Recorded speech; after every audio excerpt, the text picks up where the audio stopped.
Saya heran juga publik Indonesia itu ada perasaan tidak suka kalau DPR itu kuat, apalagi DPRD. Padahal kalau DPR itu kuat, DPRD itu kuat, artinya yang mewakili mereka untuk mengontrol pemerintahan itu lebih baik dan lebih kuat. Tapi mereka nggak suka. Ada banyak kelompok yang tidak suka kalau DPR, DPRD itu kuat. Kalau bisa lemah, seolah-olah hak kita itu nanti sama aja dengan haknya LSM dan media, cuman hak gonggong aja, tidak punya hak yang lebih besar. Anggaran dipersoalkan padahal anggarannya itu tidak sampai 0,05% dari anggaran pemerintah. Eksekutiflah yang memegang semua kendali kuasa. Eksekutif sebagai sejarah dari kekuasaan, induk dari kekuasaan, mengendalikan semuanya. Powernya masih sangat besar, sementara lembaga perwakilan masih sangat lemah. Sehingga kontrol kepada jalannya eksekutif, jalannya pemerintahan belum efektif. Makanya kemudian ditambahlah lembaga-lembaga sampiran yang sebetulnya kalau DPR, DPRD-nya diperkuat, maka kita tidak memerlukan lembaga-lembaga seperti itu. Karena kontrol terhadap pemerintahan akan melalui jalur yang sebenarnya.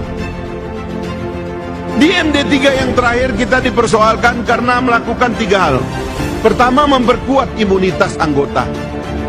Bagaimana kita ini sebagai elected official, tetapi ada sistem yang membuat imunitas kita sebagai elected official itu tidak kuat. Orang vokal bermasalah, orang yang tidak vokal bagus. Semakin ribut, seolah-olah dianggap jelek, padahal bisnisnya anggota DPR itu yang ngomong.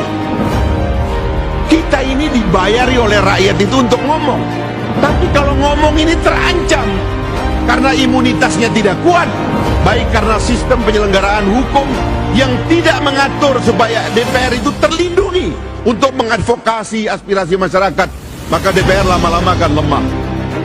Itu yang terjadi sekarang. Dengan segala maaf saya, meskipun kita sama anggota DPR, tapi kita masih sangat tergantung kepada partai kita, terhadap koalisi kita. Kalau satu orang teman kita masuk jadi menteri, ratusan anggota DPR lain dilarang ngomong mengkritik pemerintah karena satu orang jadi menteri di dalam kabinet. Ini sistem presidensial, beda dengan parlementer. Dalam parlementer ada banyak partai digabung menjadi partai pemerintah kalau dia mayoritas, dan partai oposisi atau koalisi oposisi. Koalisi pemerintah harus solid, tidak boleh punya kata-kata berbeda. Koalisi pembangkang katanya di Malaysia itu atau oposisi harus solid. Dalam sistem kita, sistem presidensial, presiden dipilih untuk mengeksekusi, DPR dipilih untuk kepentingan yang berbeda, sehingga nggak ada urusannya dengan koalisi.